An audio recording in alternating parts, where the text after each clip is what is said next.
High বন্ধুরা, এই বিপত্তারিণী পুজো ছিল তো তার রেডি এই আলতা পরলাম, আমি রেডি হয়ে গেলাম। রেডি হয়ে যাওয়ার পর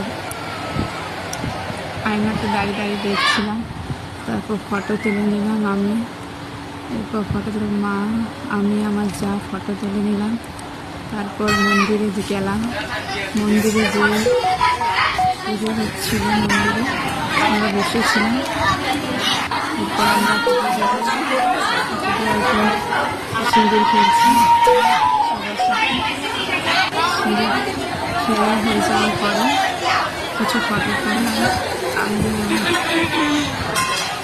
আমি আমার যা কাকিমাদের সাথে ফটো তুললাম।